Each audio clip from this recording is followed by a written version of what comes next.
കുറെ സാധനങ്ങൾ വിജിതയുടെ വീട്ടിലേക്ക് കൊണ്ടുപോയില്ലേ? തൽക്കാലം അത്രയും മതി.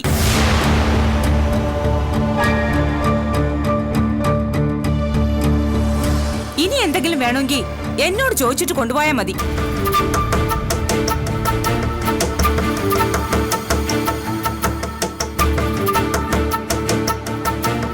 എന്നെ തോൽപ്പിച്ചു എന്നൊന്നും നീ വിചാരിക്കണ്ട.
ആരാ ഹരിക്കുട്ടത്?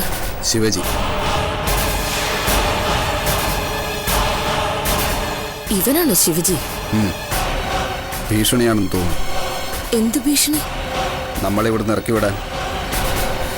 ഇറക്കിവിടാൻ വരട്ടെ.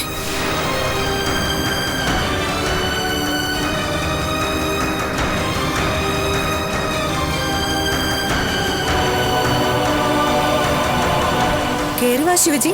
വേണ്ട, എന്റെ ആവശ്യമുണ്ടെങ്കിൽ മാത്രം വിളിച്ചാൽ മതി. വീടൊക്കെ ഒന്ന് കാണാമല്ലോ. എന്റെ അച്ഛൻ പണി കഴിപ്പിച്ച വീടായത്. ക്ഷുദ്രജീവികളൊക്കെ ഒഴിഞ്ഞു പോയിട്ട് ഞാൻ കണ്ടോളാം.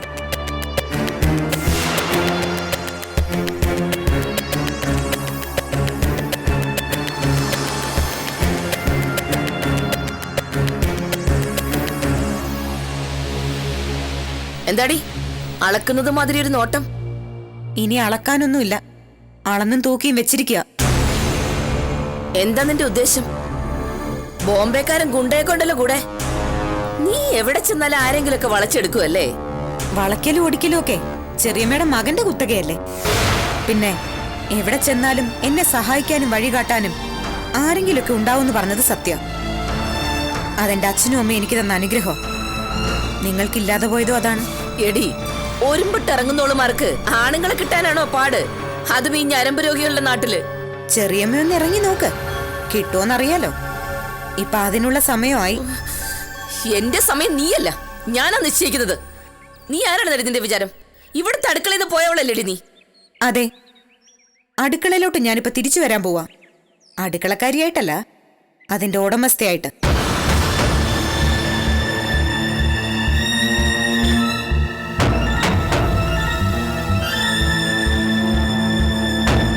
ചെറിയമ്മ പക്ഷേ എന്റെ അടുക്കളയിൽ നിന്ന് മാറി തരേണ്ടി വരും. ഇല്ലെങ്കിൽ നീ എന്നെ ഇറക്കി വിടുവോ? നിങ്ങൾ എന്നോട് ചെയ്തത് വെച്ച് നോക്കിയാൽ ഞാൻ അങ്ങനെ തന്നെ ചെയ്യേണ്ടതാ. പക്ഷേ എന്റെ കൂടപ്പിറപ്പുകളുണ്ടല്ലോ ഈ വീട്ടില്, അവരെ ഓർത്തിട്ട് ഞാനൊന്നും ചെയ്യുന്നില്ല. അതുകൊണ്ട് ചെറിയമ്മയും മക്കളും വളരെ മാന്യമായി ഈ വീട് ഒഴിഞ്ഞു തരണം.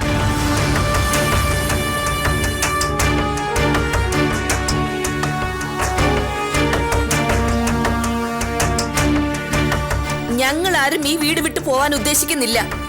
ചെറിയമ്മ വേണമെങ്കിൽ ഇവിടെ താമസിച്ചോ, എന്റെ അടുക്കളക്കാരിയായിട്ട്. പോകാൻ മനസ്സില്ലെങ്കിൽ ചിലപ്പോ അത് വേണ്ടിവരും. അല്ല, വീട്ടിൽ നിന്ന് ഇറങ്ങിപ്പോവാൻ പറയാൻ ഒരു കാരണം വേണമല്ലോ. നീ അവിടെ മിണ്ടാതെ നിൽക്ക്. നീ ആരെ ഇവിടെ സംസാരിക്കാൻ? നിന്റെ വീടാണോ? അല്ലല്ലോ.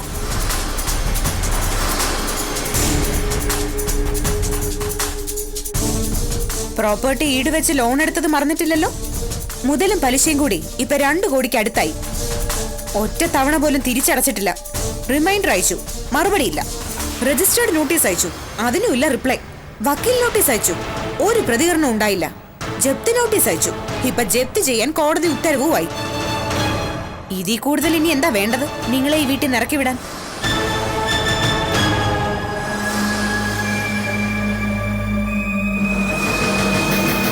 ഒന്നുകിൽ പണം തിരിച്ചടയ്ക്കണം, അല്ലെങ്കിൽ വീട് ഒഴിഞ്ഞു തരണം.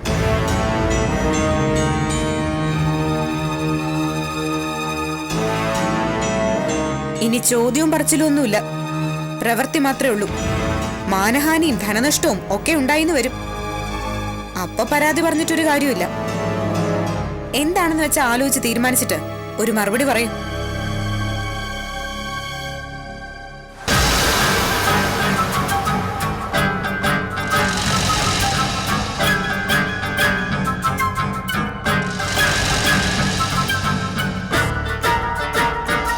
ഹരിക്കുട്ട, നീ വന്നേ.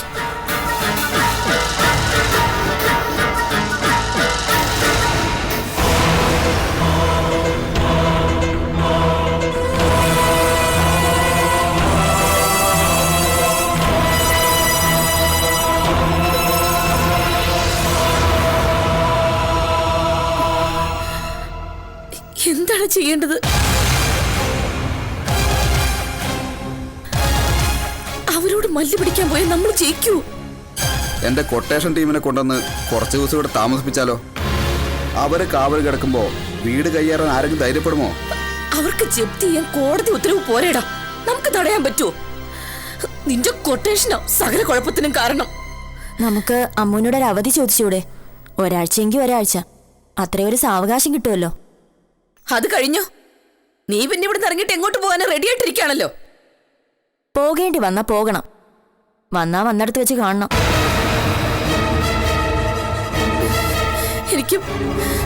എനിക്ക് ആ നാശം പിടിച്ചുകൊണ്ട് മുന്നിൽ തോറ്റു കൊടുക്കുന്നതും ഓർക്കാൻ കൂടി വയ്യ.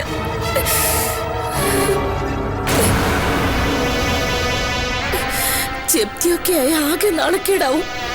ആ ബോംബെക്കാരൻ എന്തൊക്കെ ചെയ്യുന്നു നമുക്കറിയില്ലല്ലോ. അയാള് എന്തും ചെയ്യും. മുംബൈയിൽ അയാൾ ഓരോ വർഷവും 2 കൊലപാതകങ്ങൾ ചെയ്യും. ചിലപ്പോൾ അത് 3 ആവും. കേസ് തെളിഞ്ഞു വരുമ്പോൾ എല്ലാം വെറുതെ വിടും. കാരണം തെളിവുകളൊന്നും ഉണ്ടാവത്തില്ല. ഉണ്ടെങ്കിൽ തന്നെ തേച്ച് മാച്ച് കളയാനും എടുക്കണം. കേരളത്തിലും 1-2 കൊല നടത്താൻ അയാൾക്ക് വലിയ ബുദ്ധിമുട്ടൊന്നും ഉണ്ടാവില്ല. എന്തായാലും ഇടയ്ക്കിടയ്ക്ക് വന്നു പോകുന്നുണ്ടല്ലോ. അല്ല, എനിക്കറിയാൻ വയ്യഞ്ഞിട്ട് ചോദിക്കാം, നീ അവളുടെ സൈഡാണോ? ചോറ് ഇവിടെയും കൂറ് അവിടെയും അല്ലടാ.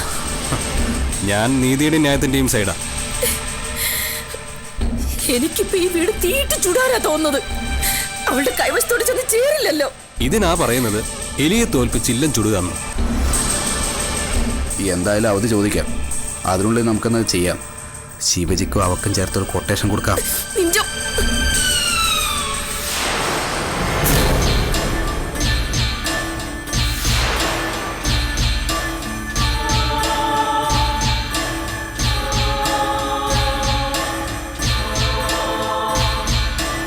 ഇതുവരെയും തീരുമാനിച്ചില്ലേ? ഞങ്ങൾക്ക് സമയമില്ല.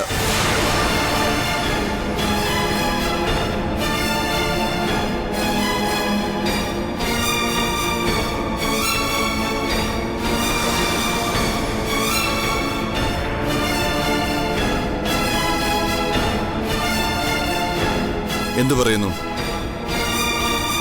ഞങ്ങൾക്ക് കുറച്ച് അവധി കൂടി കിട്ടിയാൽ നന്നായിരുന്നു വീടൊഴിയാൻ. അവധിയെല്ലാം കഴിഞ്ഞുപോയി. 1 മാസത്തേക്ക് കൂടി സാധ്യമല്ല. 15 ദിവസം പറ്റില്ല എന്ന് പറഞ്ഞല്ലോ. അല്ല, ഒരാഴ്ചത്തെ അവധി കൊടുക്ക്. അതിനകത്തൊരു തീരുമാനമാവും.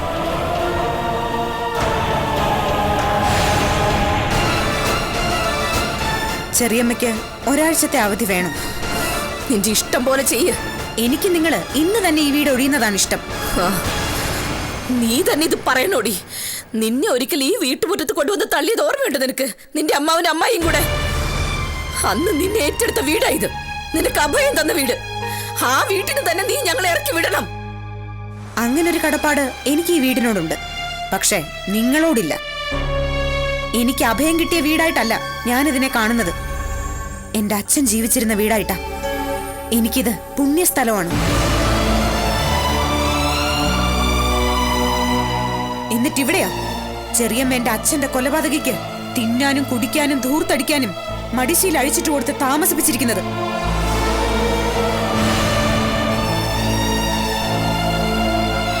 സ്വന്തം ഭർത്താവിനെ കൊന്ന കൊലയാളിക്ക് വെച്ച് വിളമ്പി കൊടുക്കുമ്പോ ചെറിയമ്മയ്ക്ക് ഒരു ഉളുപ്പും തോന്നാറില്ലേ? എന്റെ വിജയേട്ടനെ കൊന്നത് നിന്റെ പഴയ കാമുകനാ, എന്റെ മോനല്ല. കുറെ കാലം ആയല്ലോ ചെറിയമ്മ ഈ നുണഗുളിക എടുത്ത് തന്നെ താൻ വിഴുങ്ങാൻ തുടങ്ങിയിട്ട്. എന്നെ വിശ്വസിപ്പിക്കുന്നത് പോലെ സ്വന്തം മനസാക്ഷിയെ വിശ്വസിപ്പിക്കാൻ ചെറിയമ്മയ്ക്ക് ഇതുവരെ കഴിഞ്ഞിട്ടുണ്ടോ?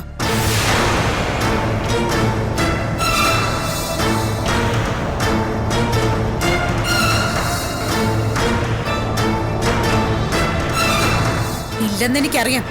മകനെ രക്ഷിക്കാൻ വേണ്ടി, മകനെ സ്നേഹിക്കാൻ വേണ്ടി ചെറിയമ്മയെ തന്നെ വഞ്ചിക്കുക. പിന്നെ നീയല്ലേ എന്റെ മനസാക്ഷി സൂക്ഷിപ്പുകാരി.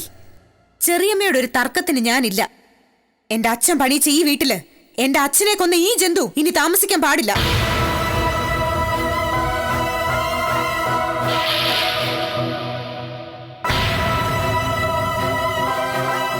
ഇവനെ സംരക്ഷിക്കുന്ന, ഇവനെ സഹായിക്കുന്ന ആരും ഇവിടെ താമസിക്കാൻ പാടില്ല. ഇവനെ ഇവിടെ ഇറക്കി വിടാതെ എന്റെ മനസ്സടങ്ങില്ല. എന്റെ അച്ഛന്റെ ആത്മാവിന് ശാന്തി കിട്ടുകയില്ല. ഓ, നിനക്ക് എന്നെ എന്റെ മോനെ ഇറക്കി വിട്ടാ മതിയല്ലേ? നിന്റെ അച്ഛന്റെ 2-3 പെൺമക്കളുണ്ട് ഇവിടെ. ദീപമോളെ ഞാൻ ഏറ്റെടുത്തോളാം. ബാക്കിയുള്ളവരെ സംരക്ഷിക്കാൻ അവരുടെ ഭർത്താക്കന്മാരുണ്ട്.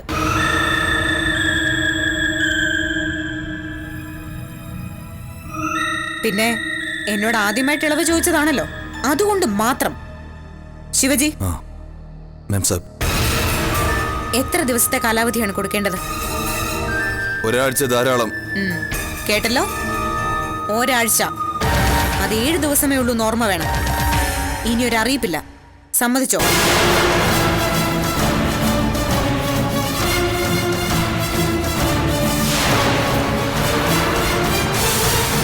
സമ്മതിച്ചോ ഇല്ലയോ എന്ന് വാ തുറന്ന് പറയണം. 25 പേര് റോഡിൽ വെയിറ്റ് ചെയ്യുന്നുണ്ട് ഇവിടുത്തെ ബാധകളെയൊക്കെ ഒഴിവാക്കാൻ.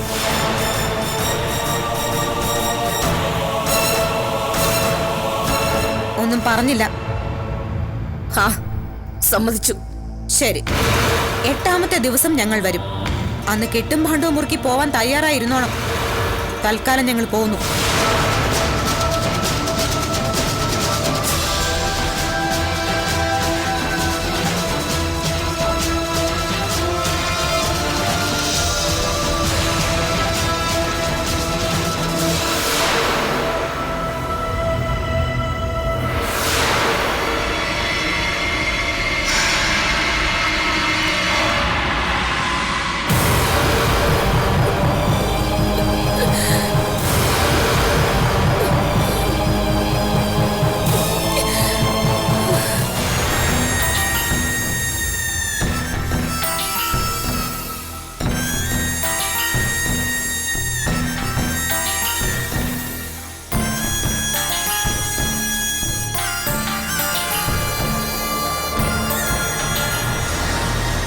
എന്താ ഒരു ആലോചന?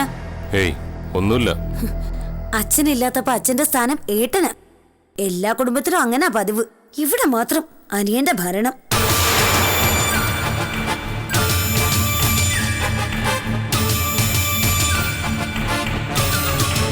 ചേട്ടനാണെന്ന് വെറുതെ പറഞ്ഞ മാത്രം പോരാ. താഴെയുള്ളവരെ അനുസരിപ്പിക്കണമെങ്കിലേ നട്ടല് വേണം. നീ ഒന്നും മിണ്ടാതിരിക്കോ വിജിതേ. ഈ ചോദ്യം അനിയനോട് ചോദിക്കുന്നില്ലല്ലോ. ഭാര്യയോടാവുമ്പോ എന്തോ ആകാലോ. മിണ്ടരുതെന്ന് പറയാം, ശാസിക്കാം, വേണമെങ്കിൽ തല്ല. അനിയന്റെ അടുത്ത് ചെല്ലുമ്പോ മാത്രം ഒരു മിണ്ടാപ്പൂച്ച. ഞാൻ എന്ത് ചെയ്യണോന്നാ വിജിതേ നീ പറയുന്നേ? ദേവനുമായിട്ട് തല്ലുകൂടണം? അയ്യോ, തല്ലുവും കൊല്ലും ഒന്നും വേണ്ട. ചുണയുള്ളവരാണെങ്കിലേ ഒരു ഒറ്റ നോട്ടം മതി മറ്റുള്ളവരെ നിലയ്ക്ക് നിർത്താൻ. ആ, അത്രയും ചുണയൊന്നും എനിക്കില്ല. വെറുതെ അല്ല അനിയൻ തലേ കയറി കിടന്ന് നിരങ്ങുന്നത്. എടി, അമ്മ പറഞ്ഞത് കൊണ്ട് തൽക്കാലം ഞാനങ്ങ് സമ്മതിച്ചു കൊടുത്തേ ഉള്ളൂ. അല്ലാതെ ദേവനെ പേടിച്ചിട്ടൊന്നുമല്ല. ഓ, ഉവ്വ് ഞാൻ കാണുന്നതല്ലേ. ഒന്നുകിൽ അമ്മയുടെ പുന്നാരമോൻ, അല്ലെങ്കിൽ അനിയന്റെ കളിപ്പാവ. ഞാൻ പറയുന്നതിന് മാത്രം ഒരു വിലയില്ല. എടി, നീ പറഞ്ഞത് കേട്ടല്ലേ ടിവിയും ഡ്രസ്സിംഗ് ടേബിളും ഒക്കെ നിന്റെ വീട്ടിലെത്തിച്ചത്? സോഫ സെറ്റ് കൊണ്ടുപോകാൻ തുടങ്ങിയപ്പോ അമ്മയും ദേവനും കൂടി കയറി വന്നു. അതെന്റെ കുറ്റമാണോ? അല്ല, എന്റെ കുറ്റമാ. ഇങ്ങനെ ചുണയില്ലാത്ത ഒരെണ്ണത്തിനാണല്ലോ ഈശ്വരൻ എനിക്ക് കിട്ടിയത്. ആരും കാണാതെ എന്തേലുമൊക്കെ എടുത്തോണ്ട് പോവാനേ ആർക്കാ പറ്റാത്തത്? അമ്മയുടെ അനിയന്റെ മുന്നിൽ കൂടി ആ സോഫ സെറ്റ് എടുത്തോണ്ട് പോണമായിരുന്നു. അതായിരുന്നു ആണത്തം. എടി അവകാശം നോക്കിയാ എനിക്കും അവനും ഒരുപോലെയല്ലേ? ഇതാ നിങ്ങളുടെ കുഴപ്പം. ചേട്ടന്റെ അവകാശവും അധികാരവും ഒക്കെ കഴിഞ്ഞിട്ടേ ഉള്ളൂ അനിയന്റെ അവകാശം. എല്ലായിടത്തും അങ്ങനെ പതിവ്. അമ്മയും കൂടി അവന്റെ സൈഡിൽ നിന്നപ്പോ പിന്നെ ഞാൻ എന്ത് ചെയ്യാനടി? ആണുങ്ങളെ കുറച്ച് തന്റെയിടം വേണം. ചേട്ടനല്ലേ ഇപ്പൊ ഈ വീട്ടിലെ ഗ്രഹനാഥൻ. അമ്മയായാലും അനിയനായാലുവേ ചേട്ടൻ പറയുന്നത് അനുസരിക്കണം. നിനക്കിപ്പോ എന്താ വേണ്ടത്? ഈ വീട്ടിലെ മുഴുവൻ സാധനങ്ങൾ നിന്റെ വീട്ടിലേക്ക് കൊണ്ടുപോകണം? അയ്യോ വേണ്ടായേ. അത്യാവശ്യം വേണ്ട വീട്ടു സാധനങ്ങളൊക്കെ എന്റെ അച്ഛൻ അവിടെ വാങ്ങിയിട്ടിട്ടുണ്ട്. പിന്നെ എന്തിനാണ് ഇത്ര ആർത്തി? ഈ ഫർണിച്ചറൊക്കെ ഇവിടെ കിടന്ന് നമുക്ക് എല്ലാവർക്കും ഉപയോഗിക്കാൻ മേലേ? ദേവനൊരു പെണ്ണ് കിട്ടിക്കഴിഞ്ഞാലേ ഈ അവകാശമൊക്കെ അങ്ങ് മാറും. കൂട്ടുകുടുംബമായിട്ട് എല്ലാ കാലവും കഴിയാൻ പറ്റത്തില്ലല്ലോ. ഒടുവിൽ നമ്മൾ ഈ വീട്ടിൽ നിന്ന് ഇറങ്ങി കൊടുക്കേണ്ടി വരും. ഇപ്പോഴേ എന്തെങ്കിലും എടുത്ത് എന്റെ വീട്ടിൽ കൊണ്ടിട്ടാ അതന്ന് ഉപകാരപ്പെടും.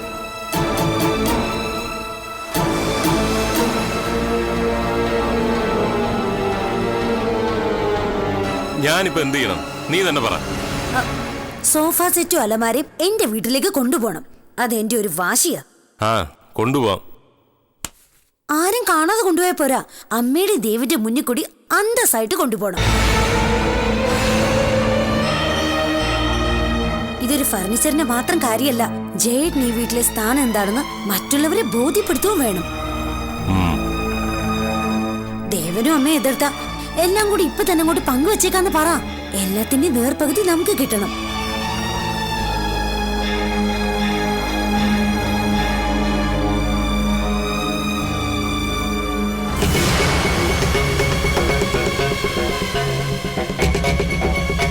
എന്താ ഒന്നും പറയാത്തെ?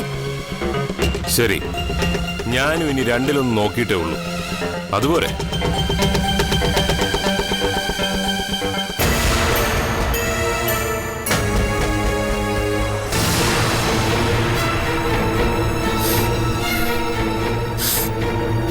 നീലിമേ, എടി നീലിമേ,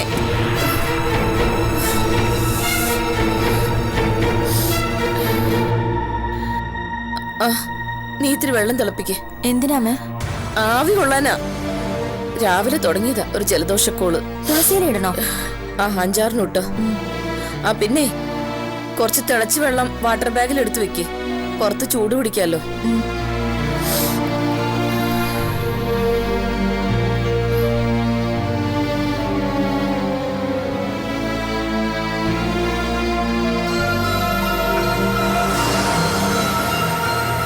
ബൈബിളിൽ ഒരു വാക്യമുണ്ട്, തള്ളിക്കളഞ്ഞ കല്ല് മൂലക്കല്ലായി തീരുമെന്ന്. മനസ്സിലായില്ല. അതായത് നമ്മൾ വെറുക്കുകയും അപമാനിക്കുകയും നിന്ദിക്കുകയും ഉപദ്രവിക്കുകയും ചെയ്ത ചില മനുഷ്യരുണ്ടല്ലോ, നമ്മുടെ ആപത്ത് കാലത്ത് അവർ മാത്രമേ കാണൂ നമുക്കൊരു സഹായത്തിന്. നീ ഇപ്പൊ ഇത് പറയാൻ എന്താ കാരണം? ഓ, ഞാൻ അവളോട് ഇത്തിരി വെള്ളം ചൂടാക്കാൻ പറഞ്ഞതിനാണോ? അവളുടെ സഹായം ഇല്ലെങ്കിൽ എനിക്കതിന് സാധിക്കും. അല്ലെങ്കിലേ എന്റെ മക്കളോട് പറഞ്ഞാലും അത് ചെയ്തു തരും. അത് ഇപ്പോഴല്ലേ, മക്കളൊക്കെ മക്കളുടെ വഴിക്ക് പോവല്ലോ.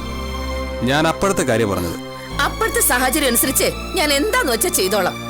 ഒരു ഉപദേശി വന്നിരിക്കുന്നു. ഈ വീട് ഒഴിഞ്ഞു പോകുന്ന കാര്യം വല്ലതും തീരുമാനിച്ചോ?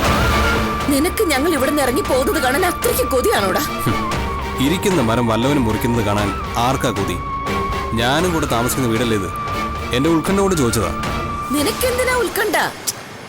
എനിക്ക് മാത്രമായിട്ട് ഇവിടെ താമസിക്കാൻ പറ്റില്ലല്ലോ. നിങ്ങൾ ഇറങ്ങുമ്പോ ആ കൂട്ടത്തിൽ ഞാനും ഇറങ്ങണ്ടേ? എനിക്ക് യാതൊരു നിർബന്ധവുമില്ല നീ ഇവിടെ നിന്ന് ഇറങ്ങണോന്ന്. നീ ഇവിടെ തന്നെ താമസിച്ചോ. നീ വലിയ CID ആണല്ലോ. നിന്നെ അവരൊന്നും ചെയ്യില്ലായിരിക്കും. ഏയ്, ഞാനും നിങ്ങളൊപ്പം വരും. CID വർക്കേ തീർന്നിട്ടില്ല. നിങ്ങളുടെ കൂടെ നിന്നാലല്ലേ രഹസ്യങ്ങൾ മനസ്സിലാക്കാൻ പറ്റൂ. എന്നിട്ട് നീ എന്തെല്ലാം രഹസ്യങ്ങൾ മനസ്സിലാക്കി ഇതുവരെ? അതെല്ലാം കൂടി ഞാൻ ഒരു ദിവസം പറയാം. അമ്മേ, ഞാൻ വളരെ സീരിയസ് ആയിട്ട് പറയാം. നിങ്ങൾ ഇനിയെങ്കിലും ഒരു തീരുമാനം എടുക്കണം. ഇവിടെ നിന്ന് ഇറങ്ങേണ്ടി വന്നാൽ നമുക്ക് ഓമന കുഞ്ഞമ്മയുടെ വീട് മാത്രമേ ഒരു ആശ്രയമായിട്ടുള്ളൂ. ആ കാര്യം നേരത്തെ തന്നെ അവിടെ ചെന്ന് അവരെ കണ്ട് അമ്മ പറഞ്ഞു വെക്കണം. ഞങ്ങൾ ഇങ്ങോട്ട് താമസത്തിന് വരട്ടെ കുഞ്ഞമ്മയെന്ന് ഞാൻ ചെന്ന് കാലിക്കട്ടി വീട് ചോദിക്കണോടാ? കാല വീടൊന്നും വേണ്ട. ഞങ്ങളുടെ പ്രമാണം തരുന്നോ ഇല്ലയോ? ഇല്ലെങ്കിൽ 2 കോടി രൂപ. അതും പറ്റിയില്ലെങ്കിൽ നാളെ മുതൽ ഞങ്ങളുടെ കുടുംബസമേതം ഇവിടെയാ താമസം. അത്രയും പറഞ്ഞാൽ മതി.